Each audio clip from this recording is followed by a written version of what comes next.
Hello बच्चों, welcome back to my channel. कैसे हैं आप सब लोग। बिजनेस स्टैटिक्स में मैं एमसीक्यूज आप लोग को सॉल्व करवा रही थी। इससे पहले भी कुछ वीडियोस मैंने डाली हैं। अगर आपने वो नहीं देखी हैं तो उसका लिंक आपको डिस्क्रिप्शन में मिल जाएगा इस वीडियो के। आप वहां से जा करके उन वीडियोज़ को भी देख सकते हैं। आज की वीडियो में कुछ और नए क्वेश्चन होंगे। आइए शुरू करते हैं। क्वेश्चन है आपका 200 पदों का माध्य 48 तथा पार्टीशन आपका 30 है। इन पदों के वर्गों का योग होगा। The mean of 200 terms is 48 and the standard deviation is 30. The sum of the squares of these terms will be। आपके यहाँ पर सॉल्व करके कुछ आंसर्स दे रखे हैं। 46,260, 4,62,600, 28,800 या फिर 1,54,200। यहाँ पर आपको इसको सॉल्व करना है पहले, उसके बाद निकालना है कि कितना आपका आंसर आएगा। तो इसको सॉल्व करने के लिए सबसे पहले हम अपना फॉर्मूला लिख लेंगे जो प्रोपोर्शनल निकालने का होता है हमारा। Root sigma D X square upon N minus sigma D X upon N whole square. उसके बाद अब हम क्या करेंगे, सब हमारे क्वेश्चन में पदों की संख्या दे रखी थी, यानी कि एन आपका हो जाएगा 200 और मीन भी क्वेश्चन में आपके गिवन है 48। प्रोपोर्शनल हमको पता है कितना 3। अब हम क्या करेंगे, हमें क्या निकालना है, सिग्मा डी एक्स स्क्वायर की वैल्यू। तो इसके लिए अपने फॉर्मूले में जो भी चीज़ें हमें गिवन है उसे हम रख लेंगे। स्टैंडर्ड डिविएशन की जगह हम उसकी वैल्यू रख लेंगे। एन हमें पता है 200 है, वो आ जाएगा। हमें यहाँ पर sigma D X upon N की वैल्यू नहीं पता है, तो जो हमारा मीन निकल के आया 48 उसे ही हम वहाँ पर रख लेंगे। उसके बाद हम स्टेप बाय स्टेप उसको सॉल्व करते जाएंगे। जब उसे सॉल्व करेंगे तो हमारा, जब हम इसको रूट हटाएंगे तो आपका रूट इधर से हटकर 3 के ऊपर आ जाएगा। तो आपका क्या हो जाएगा, 3 स्क्वायर हो जाएगा। उसके बाद हम स्टेप बाय स्टेप उसको सॉल्व करते चले जाएंगे। सॉल्व करने पे आपका जो sigma D X square is equal to 2313 जो आया है वो 2304 में आपका जो 9 इस साइड में है वो इधर से आएगा आपका, तो ऐड हो जाएगा और कितना आएगा 2313 निकल के आएगा। उसके बाद हम उसे मल्टीप्लाई कर देंगे तो हमारा करेक्ट आंसर कितना निकल के आएगा, 4,62,600 यानी कि 4,62,600। तो करेक्ट आंसर क्या हो जाएगा हमारा, ऑप्शन बी।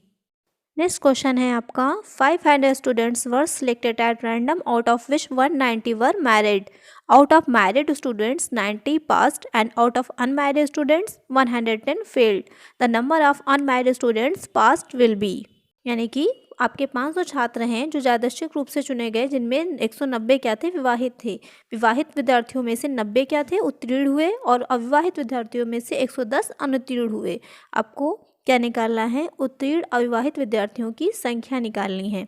बहुत अच्छा क्वेश्चन है और बहुत ही इजी है, लेकिन क्या होता है कुछ बच्चे इसमें कंफ्यूज हो जाते हैं कि इसे हम कैसे निकालें। तो इसको निकालने की मैंने 2 ट्रिक आपको बताई हैं। अगर आपका डिस्क्रिप्टिव पेपर हो रहा है तो वहाँ पर आप स्टेप बाय स्टेप एक एक चीज़ को लिख करके एक्सप्लेन करके अपना आंसर निकालेंगे। और अगर आपका ऑब्जेक्टिव है मल्टीपल एमसीक्यूज क्वेश्चंस हैं तो आप शॉर्ट ट्रिक का यूज़ करके जल्दी से अपना आंसर को निकाल सकते हैं। तो आइए देखें इसे हम कैसे निकालते हैं। इसको सॉल्व करने के लिए जो ट्रिक 1 आपकी दे रखी है उसमें आपको एक एक एक्सप्लेन करके बताया गया है कि कैसे हम इसे सॉल्व करते हैं। तो आपका सबसे पहले क्या लिखेंगे, आपके टोटल कितने स्टूडेंट्स थे, 500 लिख लिया हमने। फिर विवाहित की कितनी संख्या थी, जो मैरिड थे 190। विवाहित में उत्तीर्ण कितने थे आपके, 90 थे।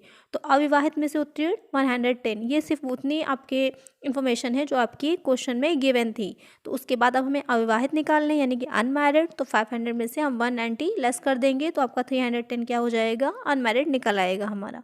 उसके बाद आपसे क्वेश्चन में पूछा है विवाहित में अनुत्तीर्ण, यानी कि 190 में से फिर हम 90 को लेस कर देंगे तो 100 क्या निकल आएगा, अनुत्तीर्ण। अब विवाहित में से उत्तीर्ण निकालने के लिए जो 310 आपके टोटल अविवाहित छात्र थे, स्टूडेंट्स थे, उसमें से 110 को हम लेस कर देंगे तो 200 क्या निकल आएगा हमारा, अनमैरिड और पास्ड स्टूडेंट की वैल्यू यानी कि संख्या। तो कितने हो जाएगा, 200। ट्रिक 2 में आपका बहुत ही ईजी तरीके से आपको निकालना है। 500 थे, हमने लिख लिया। उसमें एक साइड आपका 190 बता रखा था कि मैरिड है, तो अनमैरिड कितने निकल जाएंगे, 500 में से लेस कर देंगे, 310 निकल आए हमारे। उसके बाद आपके मैरिड में से दे रखा था पास कितने थे, 90, तो फेल कितने हो जाएंगे, सीधी सी बात है 100 हो जाएंगे। इधर आपका 310 में ये बता रखा था कि फेल कितने हैं, 110, हमने लेस कर दिया 310 में से, तो 200 क्या निकल आया हमारा, पास निकल आया। बस यही हमारा क्या हो गया, आंसर हो गया, क्योंकि क्वेश्चन में हमारे यही चीज़ पूछी गई थी कि अनमैरिड स्टूडेंट्स पास कितने हैं, कितने हो जाएंगे हमारे, 200 हो जाएंगे। तो करेक्ट आंसर क्या हो जाएगा हमारा, ऑप्शन सी। आई होप आपको बहुत आसानी से समझ में आ गया होगा कि इस तरह के क्वेश्चंस को हम कैसे निकालते हैं।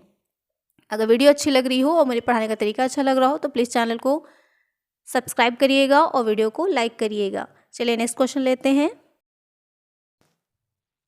इस क्वेश्चन में आपका if the median is 28 and the arithmetic mean is 30 then mode will be. यदि मध्य का आपके 28 है, समांतर माध्य 30 है तो भूइष्ठक होगा। एक चीज आपकी दो चीज़ें दे रखी हैं, मीन और मीडियन। आपको क्या निकालना है, मोड निकालना है। तो इसके लिए मैंने आपको बताया था कि एक आपका फॉर्मूला होता है जिससे कि जब जो दो चीज़ें गिवन होती हैं तो हम तीसरी निकाल लेते हैं।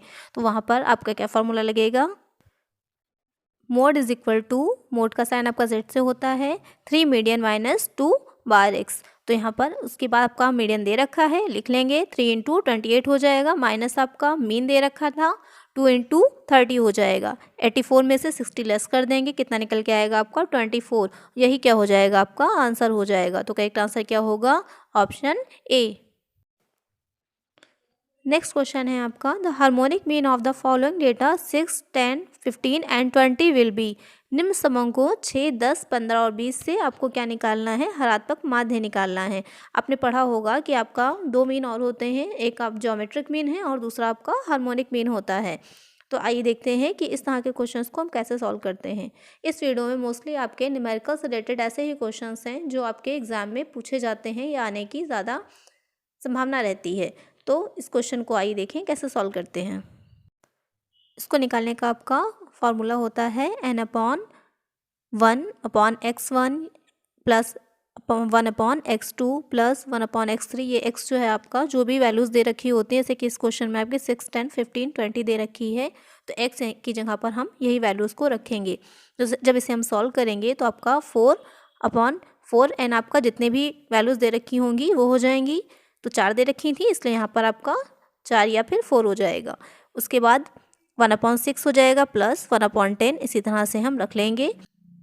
उसके बाद हम इसको सॉल्व कर लेंगे, यानी 1 में 6 से डिवाइड करेंगे, इसी तरह 1 में 10 से डिवाइड करेंगे। तो ये जो वैल्यूज़ निकल के आ रही हैं आपकी 0.1667 है, 0.10 है, ये क्या हो जाती है आपकी रेसिप्रोकल्स होते हैं या फिर व्युत्पन्न। इसको हम निकाल करके ऐड कर लेंगे, फिर हम उससे 4 को डिवाइड कर देंगे तो निकल के कितना आएगा हमारा 10.43। यही क्या हो जाएगा, हमारा आंसर हो जाएगा। तो करेक्ट आंसर क्या हो जाएगा हमारा, ऑप्शन सी। नेक्स्ट क्वेश्चन है आपका, find the arithmetic mean of the following distribution. निम्नलिखित वितरण का समांतर माध्य ज्ञात कीजिए। एक्स दे रखा है और फ्रीक्वेंसी दे रखी है, आपको क्या निकालना है, उससे अर्थमेटिक मीन निकालना है। तो ये कौन सी सीरीज़ आपकी दे रखी है, जल्दी से मुझे कमेंट करके बताइए। कमेंट सेक्शन में 3 सीरीज़ होती हैं आपकी, इंडिविजुअल है, डिस्क्रीट सीरीज़ है और कंटिन्यूस सीरीज़ होती है। तो मुझे कमेंट करके बताइएगा कि ये कौन सी सीरीज़ आपकी दे रखी है। आइए देखें कि इस क्वेश्चन को कैसे सॉल्व करते हैं और इसकी टेबल कैसे बनती है। 3 कॉलम बनेंगे आपके। पहला कॉलम एक्स का हो जाएगा, फिर आपका फ्रिक्वेंसी का आएगा और तीसरा कॉलम हो जाएगा एफ एक्स का हो जाएगा। यहाँ पर हम इसे डायरेक्ट मेथड से सॉल्व करेंगे। सब तो एक्स में आपका फ्रिक्वेंसी का मल्टीप्लाई करते चले जाएंगे तो आपका एफ एक्स निकलता जाएगा। उसके बाद इसको हम टोटल कर लेंगे एफ एक्स को, तो क्या बन जाएगा हमारा सिग्मा एफ एक्स। फिर हम रखेंगे अपना formula sigma F x upon sigma F. आपका सिग्मा एफ एक्स कितना आया था 7535 और सिग्मा एफ कितना है 47 यानी कि 47। अब हम इसे डिवाइड कर देंगे तो क्या निकल आएगा हमारा, मीन निकल आएगा। कितना आएगा 160.31। तो करेक्ट आंसर क्या हो जाएगा हमारा, ऑप्शन बी। नेक्स्ट क्वेश्चन है आपका, the formula for finding the median in discrete series will be. विच्छिन्न श्रेणी में मध्य का निकालने का सूत्र होगा। आपने मीडियन पढ़ा है, मैंने पढ़ाया था। अगर आपने वीडियोस नहीं देखी हैं तो उसका लिंक आपको डिस्क्रिप्शन में मिल जाएगा, वहाँ से जाकर के देख सकते हैं कि अलग अलग सीरीज़ में हम मीन और मीडियन किस तरह से निकालते हैं। तो यहाँ पर डिस्क्रीट सीरीज़ में दे रखा है कि कैसे निकालेंगे। तो इंडिविजुअल सीरीज़ और डिस्क्रीट सीरीज़ का आपका सेम ही फॉर्मूला रहता है कि पहले हम असेंडिंग या डिसेंडिंग ऑर्डर में चेंज करते हैं, उसके बाद फॉर्मूला अप्लाई करते हैं। तो यहाँ पर जो करेक्ट आंसर होगा आपका n+1/2 हो जाएगा। तो करेक्ट आंसर क्या होगा, ऑप्शन ए। नेक्स्ट क्वेश्चन है आपका, the dash dash is the graphical method of measuring the relationship between 2 variables. Dash dash दो चरों के बीच संबंध मापने की चित्रवय विधि है। बिखरा हुआ आरेख, विक्षेप आरेख, दोनों ए और बी या फिर कोई नहीं। तो आपने जब कोरिलेशन यानी कि सहसंबंध पढ़ा था तो वहाँ पर कई मेथड्स थे, कैलपेरसन थी, स्पेरमैन की आपकी कोटियंत्र विधि थी, वैसी उसी में ही आपका दे रखा था बिंदु रेखीय विधि, जिसमें आपकी क्या थी, स्कैटर डायग्राम और उसे डॉट डायग्राम भी कहते हैं। तो करेक्ट आंसर क्या हो जाएगा आपका, ऑप्शन सी, ए और बी दोनों। नेक्स्ट क्वेश्चन है आपका, if correlation coefficient r is equal to +1 then correlation between both variables x and y is said to be, यानी कि यदि सहसंबंध गुणांक आपका +1 होगा तो दोनों चर x और y के बीच सहसंबंध कहा जाता है। सकारात्मक, पूरी तरह सकारात्मक, नकारात्मक, पूरी नकारात्मक। तो यहाँ पर जो आपका सहसंबंध होगा क्या होगा, पूरी तरह से सकारात्मक होगा। तो करेक्ट आंसर क्या हो जाएगा आपका, ऑप्शन बी। नेक्स्ट क्वेश्चन है आपका, which of the following relation is correct, निम्नलिखित में से कौन सा संबंध सही है।